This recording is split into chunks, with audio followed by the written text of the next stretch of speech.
Hey CP Physics, this is Mr. Hausman, and this is a lesson for students on the 16th of September. This is in 2025. And what it's useful for is for people who were missing one or more days of the unit or the portion of this unit on motion having to do with acceleration. So who's Paul and why does he get a special page? Well, in past years, I think a student was absent for an extended period of time. And really what this is this new page is where we start to look at a much more interesting type of motion, accelerated motion. So if I was in class, I'd be acting this out, or we'd be talking about various examples. So what kind of things accelerate? Well, if you watched any football this weekend, right, there was passes, there was running backs, there was people trying to get open for a pass. Acceleration happens all the times in sports, it happens in driving, and I bet you know the word acceleration. In plain English, right, it means to speed up. But in physics, we have a slightly different definition. Our definition is any change in velocity. Now remember the concept of velocity. Velocity is a vector. It tells you how fast you're going and which way you're going. So do you notice that when we define acceleration as a change in velocity, what we're really saying is that we can actually change our motion in three distinct ways. And we'll talk about those three ways. So acceleration is also the second or third of the rates. So physics loves rates. Rates just mean anything that's measured per time unit. So when you change your speed, change your velocity, you can't do it instantaneously. You need to divide it by time, right? There's no object that can go from not moving to moving in the blink of an eye. They can accelerate very large amounts, right? Very quick, like a rocket, but that's not possible to not have time as a factor, okay? So we'll find out that accelerations are also vector quantities. So let's summarize what we just heard. So any change in velocity means that you can, of course, cause your velocity to get bigger, right? To increase your speed. And right, in plain English, it's to speed up. If you speed up while driving, you're accelerating. And that's how the word has been used in your day-to-day life forever. But in physics, isn't decreasing your velocity or slowing down, right? Slowing, that's another way to accelerate. Now, I bet some of you know the word decelerate. But in physics, we just talk about accelerations being positive or negative. We don't really use the word decelerate. In plain English, of course, you're welcome to use that. Here's the hard one.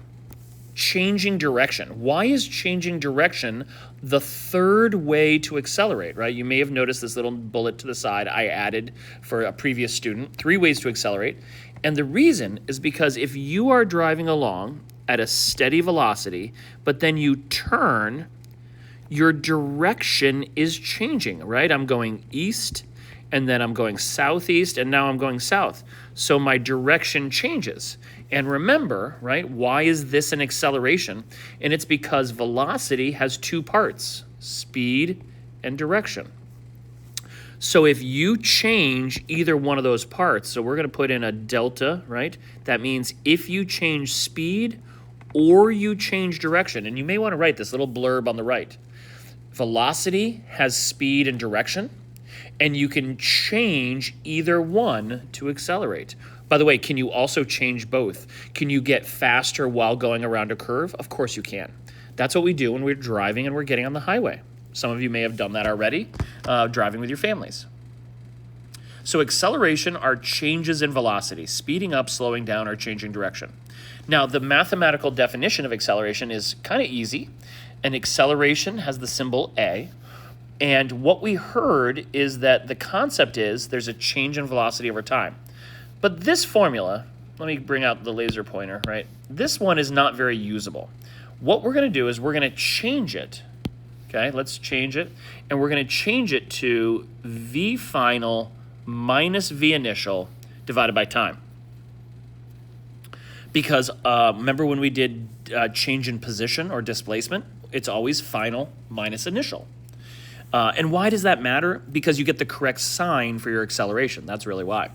So what are the units for both velocities? Well, the standard unit is meters per second. The standard unit for time is, of course, seconds. And you're like, oh, I get it. No, be careful. The seconds do not cancel. Meters per second divided by seconds is actually the correct unit for acceleration. And you're like, what? How can it be seconds twice? Well, the seconds in the top, say the answer came out to be 1. That says that there's a change in velocity of 1 meter per second, and it takes 1 second to do it. So it's how quickly you're changing the velocity. But the units are kind of annoying. Watch out. Meters, when I say annoying, I just mean they're going to be tricky to remember. Meters per second squared. And you've never seen that before because cars don't drive with, we don't have accelerometers that tell you how much you're accelerating. Okay? So let's take a look at these how many are there? 1, 2, 3, 4, 5, 6, 7 models. These models show objects doing different kinds of motion. And I want you to see if you can figure out, just by knowing what an acceleration is, whether this runner, and let me show you what I mean, this runner in row 1, if the runner's position is staying evenly spaced, these are maybe like 1 second intervals. If the distance between the runners stays the same every second, that is an example of motion that is not accelerating, right? It is constant velocity. Runner 2, how many people can intuitively look at that and figure out, oh, we're getting faster? And faster is a form of accelerating. How about runner number 3? Are they getting faster? No, they're getting slower. When you slow down, your steps get more closely spaced versus when you're running fast, maybe your legs are stretched out and you're making huge strides. So that's another form of acceleration because both are changes in velocity. Let's look at the next 2 pictures. They both involve objects going in curves. So the car came into the curve. Oh, it was changing direction, so it's accelerating. This little bumblebee is zipping around, and I noticed that the spacing between the bumblebees is about the same, but the direction is always changing, so that's an acceleration. This person's getting faster, but they're getting faster in the negative direction, right? So it's a faster negative v, that's an acceleration. And then lastly, how many people know about this? That free fall is always acceleration. Gravity is a force, and the force of gravity here is causing a negative, right? A negative acceleration. It slows down on the way up, and it speeds back up on the way back down. So many of us saw this on the first day. You can skip through to the 8th minute if you need to jump to Tuesday's lesson. Okay, continuing a little bit, we did this page where we checked our knowledge of accelerations, where we kind of just plugged in 4 minus 2 divided by 2 seconds gives us an acceleration of 1 meter per second squared. And it was positive. And you say, well, of course it was positive. 4 minus 2 is positive 2, divided by 2 is 1. But what I notice here is that these cars had positive velocities, and now the acceleration is positive.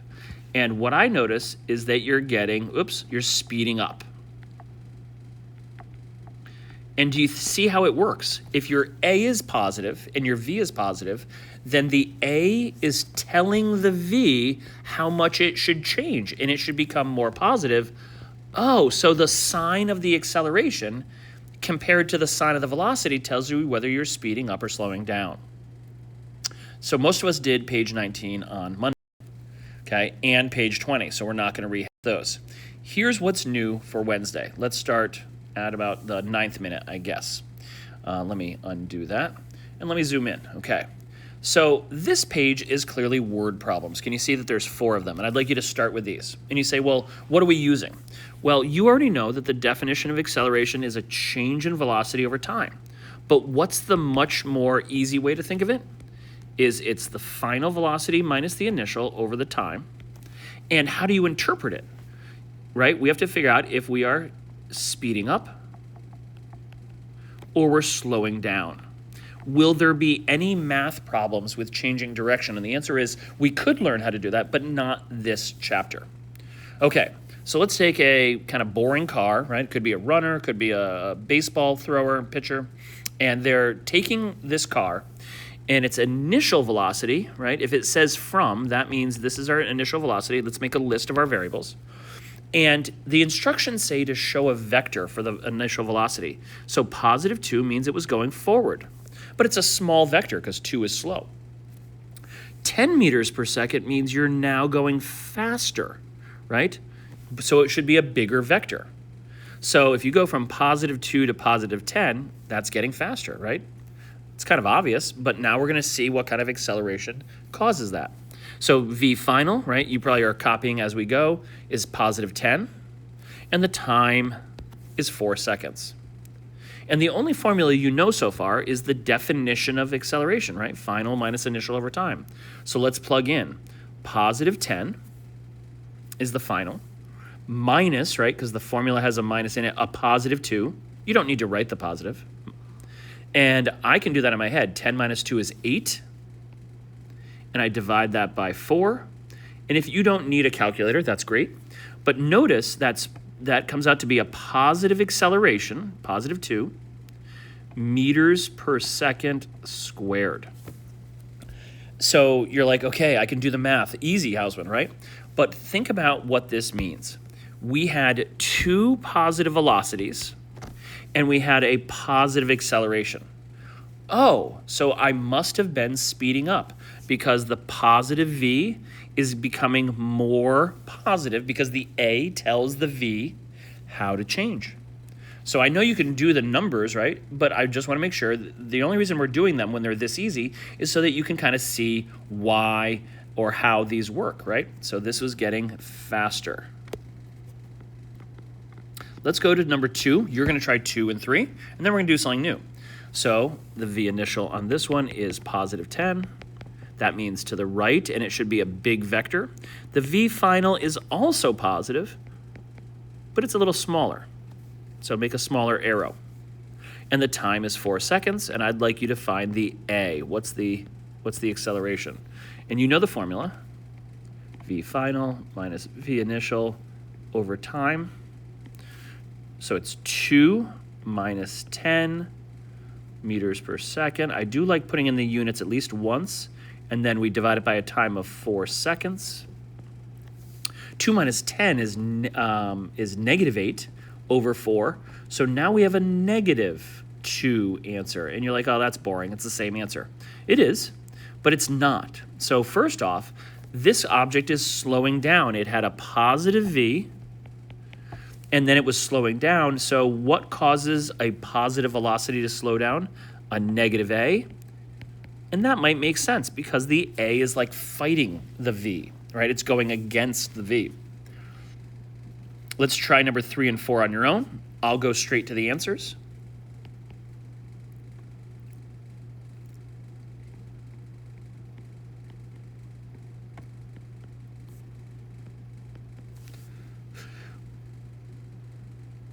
Negative 8 is the change in the velocity. You have 4 seconds to do it.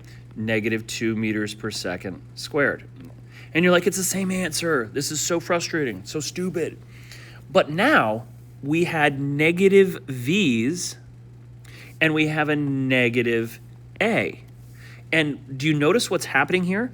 If you're going negative 2 to begin with, and then you're going negative 10, you're speeding up.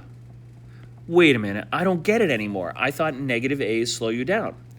No, so the sign of your A and the sign of your V, if they match, you're always going to speed up, okay? Letter A, what's the A for number 4? Negative 10 to 2, that's a gain of positive 8, divided by 4, positive 2 meters per second squared. And again, you might say, silly, why are all the answers 2? This was a negative V with a positive A, and this slowed us down. So the sign of the A, if they are not the same sign, then you'll slow down. If you have the same sign, then you'll speed up. Okay, one last new thing, and then we're all going to start a lab in class.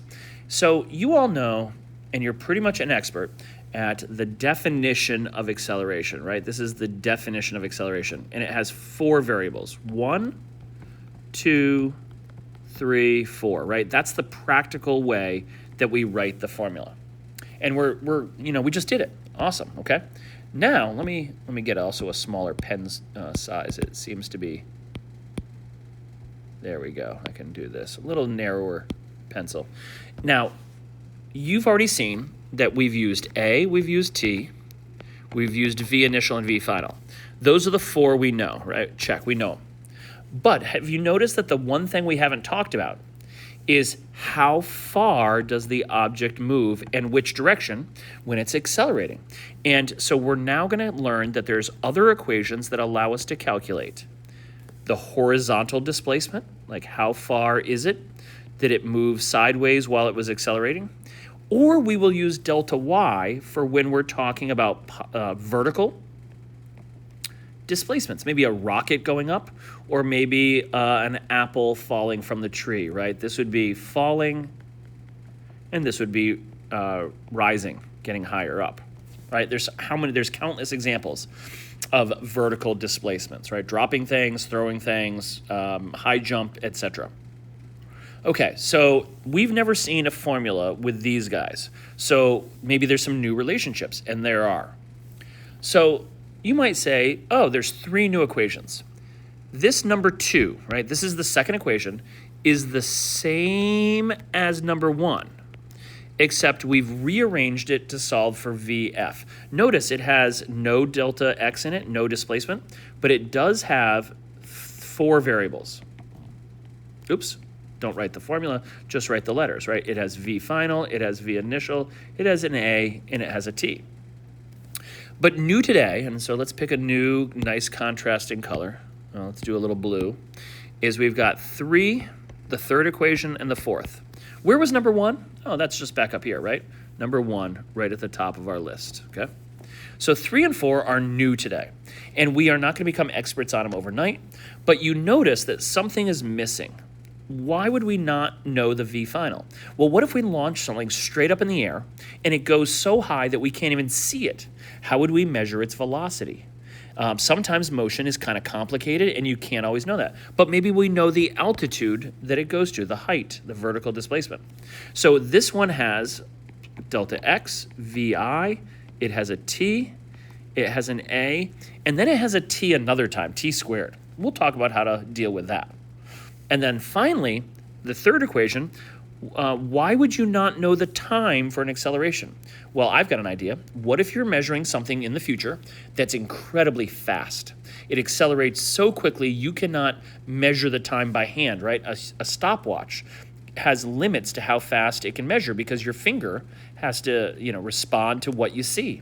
So human reflexes are actually kind of slow when it comes to observing fast events. So what if you don't know T, but you do know V final, V initial, A, or delta X, okay? So we've got 2 new ones, 3 and 4. Number 2 is actually a rearrangement of equation 1. It has all the same letters. And you might say, this is getting a little messy. It's got all these letters. The way it works, and we're going to kind of distill it down. So you have to identify 3 given values. If you can find 3 given values and 1 unknown, then you are good to go. Because no equation has all 5 variables, the most they have in them is 4. Notice 1, 2, 3, 4, 1, 2, 3, 4. And isn't there a principle of algebra that says that if you have 4 quantities in an equation, you need to plug in 3 of them and have 1 unknown, right? So 3 is the magic number, and then you can solve for any unknown in all of kinematics. That's pretty powerful.